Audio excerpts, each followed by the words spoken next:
I was in the toughest times and I was able to pull myself through, how did I do it? What were some of the elements that made the biggest difference in your life when you did those turnarounds, when you made it through whatever was your toughest times?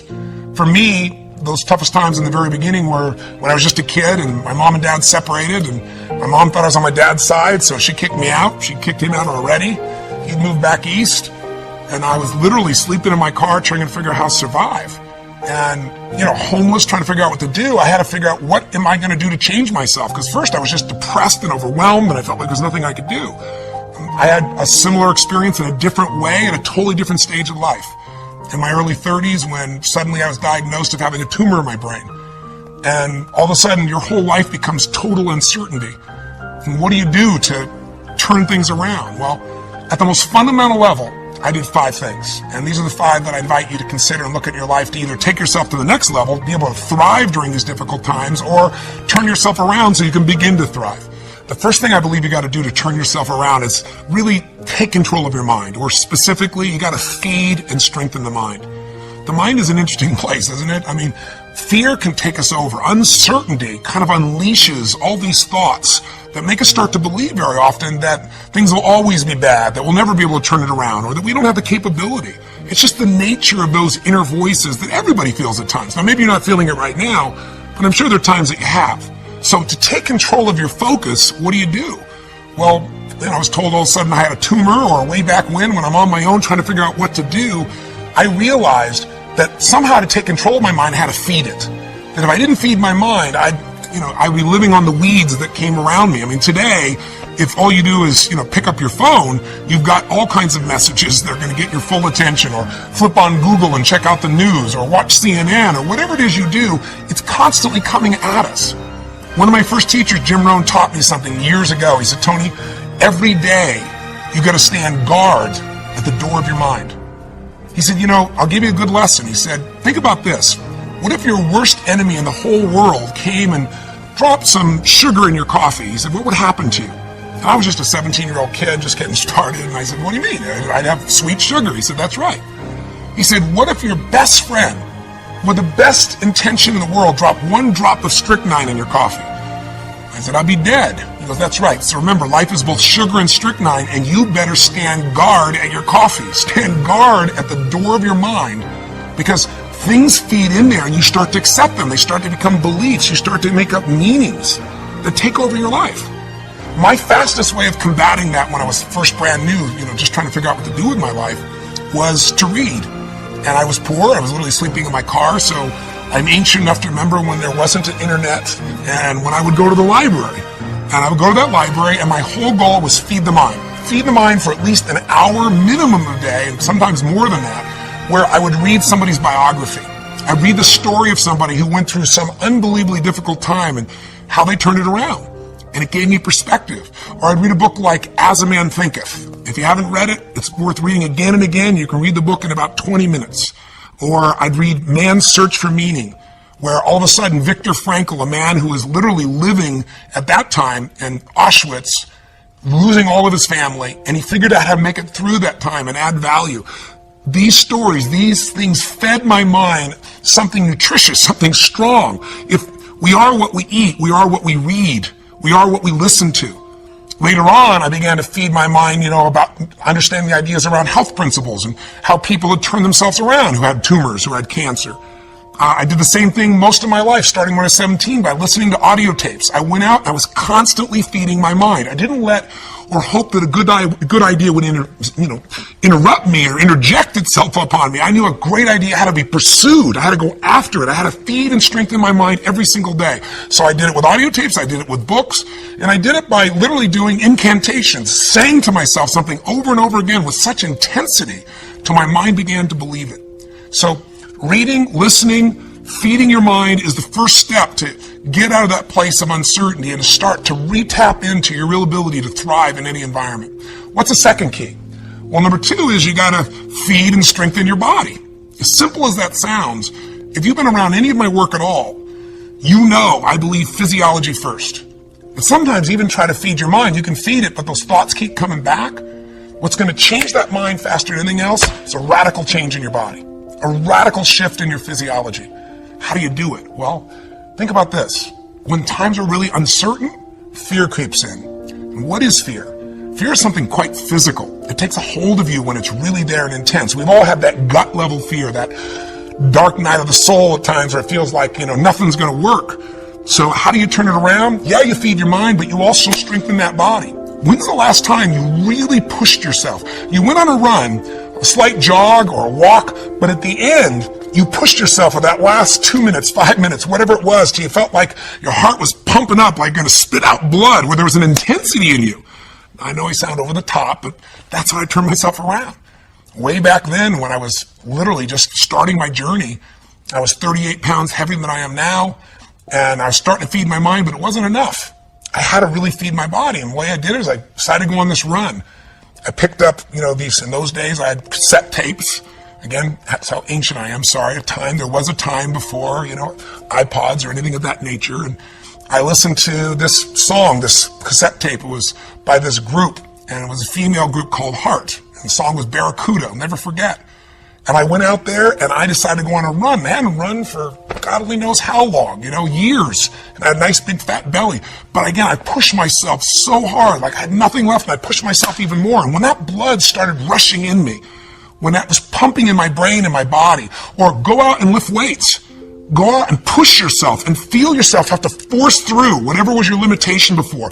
When that gets inside you, that physical strength again, that sense of breaking through, every part of you starts to operate differently. Your body changes, so does your mind. What's the third key? Well, that third step is you got to get a role model that inspires you and really shows you the way. One of the biggest things that'll change you once you're mentally and physically strong is you need to believe. You need to not just have a sense of certainty, but you got to believe that there is a pathway to get to where you want to be. Whatever it is you want to change, whether it be your body, your mind, your emotions, your finances, your relationship, you need a role model. So, for example, last October, I realized I only had a few minutes to be on television. How do I get these people that think they've lost their nest egg and it'll never come back to not just think I'm being positive, but show them a real example? That's what a role model is, I should say. It's a real example. So I thought, well, the best example is just show them history. So at that time, they interviewed me and they said, well, many stocks have gone from $80 and in the last few months they're down to $8. And I said, well, let me tell you the good news and the bad news. Some of those $8 stocks are going to be $5 or $2 or $1. Many of them are going to go to 75 cents. And, people were hold back and saying, well, that's not very positive. I said, well, here's what's positive. If you study the patterns of history, if you look back to what happened in the 1930s, if you see what happened in the 1970s, during that time as well, when the market went through this huge crash in the Depression or in the 70s, there was a period of time not that long afterwards when there was this big growth. An $8 stock that went down to $1 or 75 cents didn't make it back to $80 right away. That took decades. But a 75-cent stock that had been $80 or 50 or 60 would go from 75 cents to $5 literally in a month or two or three. It's happened twice before. It's happened during the same pattern. There's a role model for this. That means you would go from 75 cents to $5. That's a 2,000% increase. That's a greater return than most investors will see over their entire lifetime. It can happen in 2 or 3 months. You can make it back. Now, I said, but I don't know if now's the time to jump in. I just know that time is coming. You got to study it. And then, I told investors, look at Sir John Templeton. He had just passed away a few months before. I was fortunate enough to know him. If you don't know the name, he's one of the greatest investors in history. And he became an investor, or a billionaire, I should say, by being an investor, and he started with $10,000. How do you do that? He did it because he believed you make all your money at times of maximum pessimism. That was his role model. In 1939, the Depression is going on, Hitler invades Poland, and he's in a place where all heck is breaking loose, and he took his $10,000 and he invested it all he could in the stock market, bought stocks that cost $1. Many of these stocks were near bankruptcy. But what do you think happened after the war? Things got back to normal. The season always comes back. He became a billionaire from those investments. He invested in Japan when no one would invest in Japan because no role model would do that. They just got bombed. The country's down to mud and dirt. He bought things for pennies that grew and he sold them for a huge profit. If you're looking to make your business successful today and you're trying to think, how do I do this in this tight economy? Look around at role models. Who around you is still doing well? There are people. You just got to find them. Look at Zappos. Zappos is a company that only a few years ago was sitting around in a garage, and in this economy, they're thriving, selling shoes. They're going to do $1 billion this year. Or better yet, if you're just feeling like you lost your job, you've lost your home, you've lost your income, your nest egg, or you're facing just unbelievable challenge, then look at somebody like a Nick V. If you don't know who I'm talking about, go to my blog and watch a video of him. I'm shortening his name because it's very hard to pronounce his name. I'll be respectful, but I've got his whole story there. You can watch it. Here's a guy that was born with no arms and no legs. I mean, literally, he can't dress himself, can't move, can't feed himself. He wanted to die. He was totally depressed. And then one day, he figured out a different way of looking at life. He somehow began to strengthen his mind and body, and he got a different role model of what was possible inside of himself. And now, he inspires people all over the world. Little kids who think they have a big problem, adults who think they have a big problem, meet him and go, how does he even make a phone call? And you'll see him do it. He's got this one little web foot. Please go see it. You'll be inspired. We all need contrast sometimes. Not only role models of how to get it done and be successful, but role models of how to deal with our problems and our challenges. So get a role model that'll inspire you and show you the way. And the fourth key now is you've got to get a proven plan, and you got to take massive action. Don't even worry about a proven plan. There are lots of role models. Hopefully they'll prove it to you, but get a plan. Do something. I tell people all the time, you got to remember the power of massive action. So often in life, people don't begin the journey because they're not quite sure what to do or how to do it right or how to do it perfect. If you want to change your body, get yourself moving. Don't wait for the perfect trainer. Just go out there and move. Put on your shoes and move and get momentum. Just remember, progress equals happiness. If you can start to make progress, if you can get yourself going, even if it's not perfect, if it doesn't work, you know what to do. Just change your approach. That doesn't work, change your approach. But if there's anything that'll shift your life, that'll get you to thrive in a difficult situation, is take some massive action. Try something else. Change it, try it, move it. I go on and on this, but I want to be respectful to your time, so let me give you the final key, number 5. Number 5, I think, is the most important of all. So just to remind you, first thing you got to do is feed and strengthen that mind. Read, listen, feed the mind. Take control of that focus. Stand guard at what other people are saying.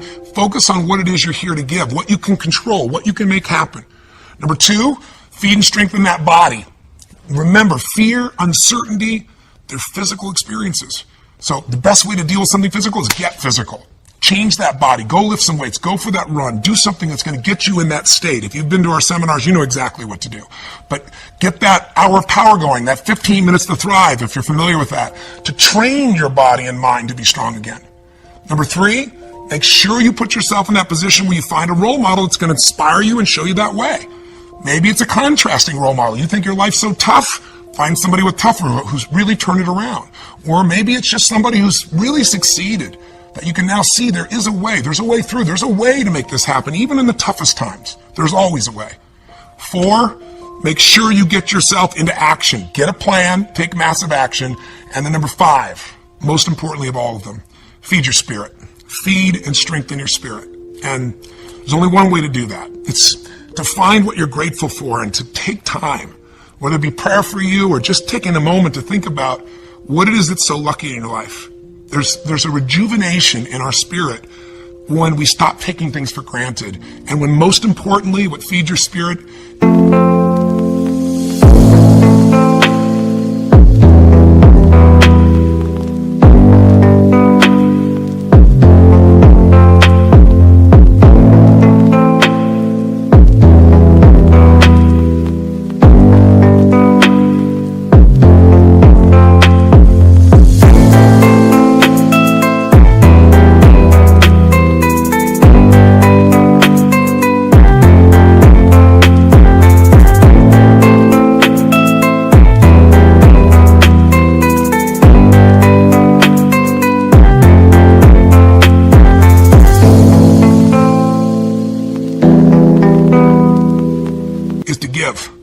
to find a way to do something for someone else who's worse off than you are. Because what is this all about?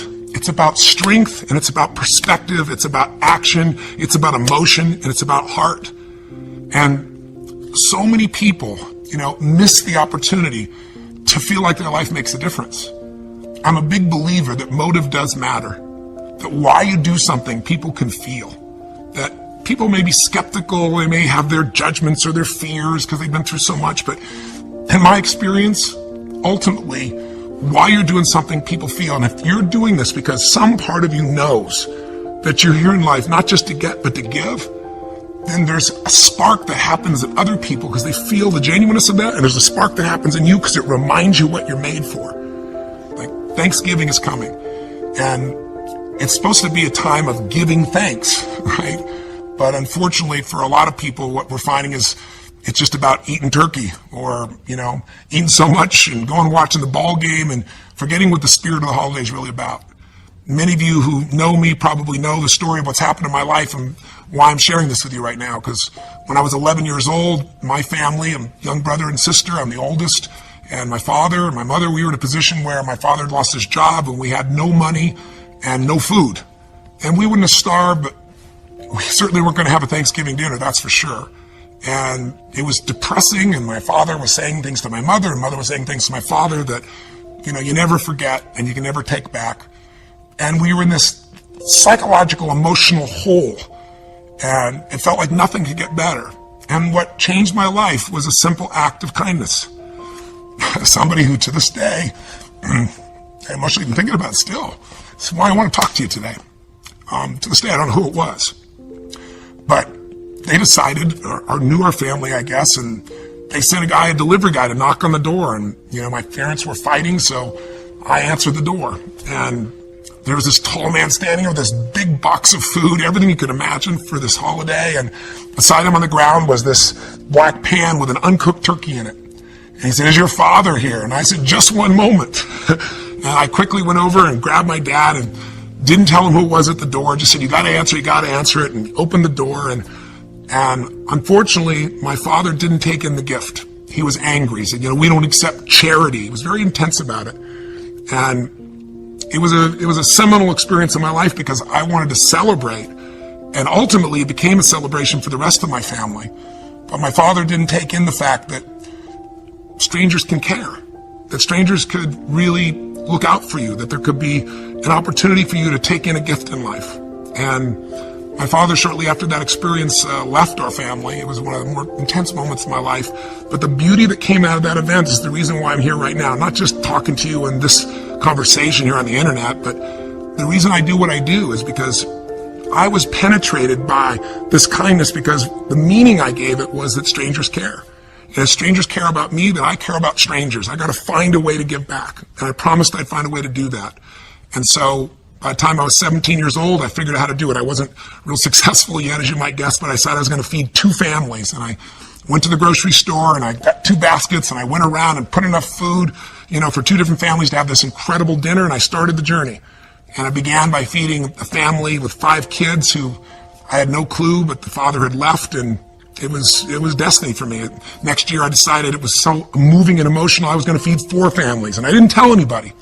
And the next year 8, because I wasn't doing it for the stars on my chart. But